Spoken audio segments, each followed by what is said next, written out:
Good morning, good morning, good morning, and welcome to what I have called Workplace Lessons from Your People Advocate. This will be a series of short videos where I share lessons that I have learned in my career in order to help people to become successful in the workplace. A little bit about myself. My name is Helen Lebone, but you can call me Miss H for short. I have about 20 years working experience in human resources, having worked for different multinational companies and in different industries. In these short videos, I will be covering a different topic every week, and the topic for today's video is making your boss look good. Please give me feedback about what I will be covering in this video. Does it make sense to you? Does it resonate with you? Or do you think I'm missing something? I realize that this is a bit controversial. Why should you have the job to make your boss look good? And I also realize that in some situations, people don't even like their bosses. So the last thing you want to be stuck doing is making your boss look good. I hear you, but please hear me out. I must admit that this is a topic that also took me long to wrap my mind around it as I was coming up in my career.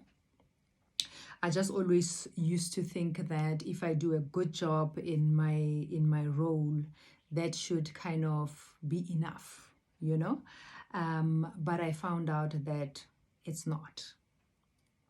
The most successful people in organizations are those who can do a great job, but still find ways to give credit to their bosses. I'm not saying that you should not take credit for the great work that you're doing. I'm saying that though, while you take credit for the great work that you're doing, and you should rightfully take credit, you should not try to outshine your boss in the process.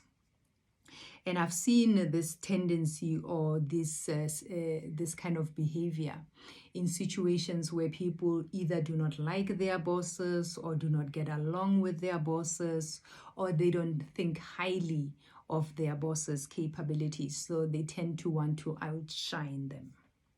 The reality is that we are human beings, and trying to outshine your boss will only make them want to work against you.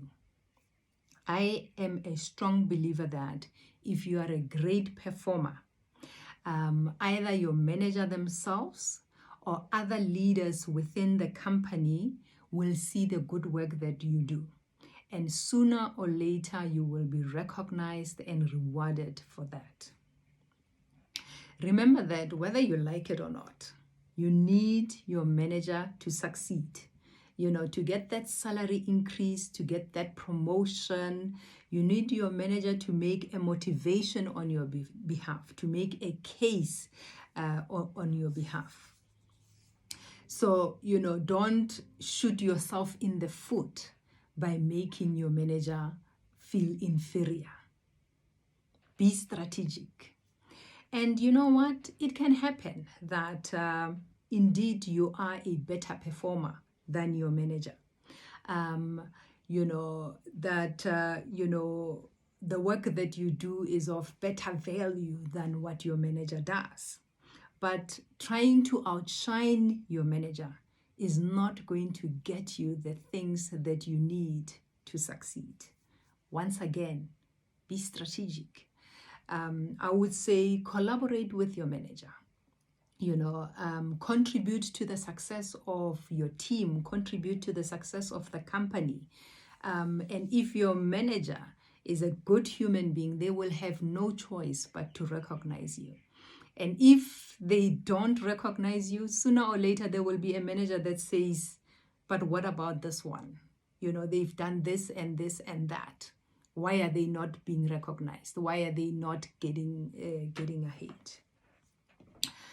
That's it from my side today. And as usual, thank you so much for the pleasure of your time. Let's talk again next week, where I will be covering the topic of personal branding at work. As I mentioned before, please give me feedback about what I have talked about today. Does it make sense to you? Does it resonate with you? Or am I missing something? Enjoy the rest of your day. Bye.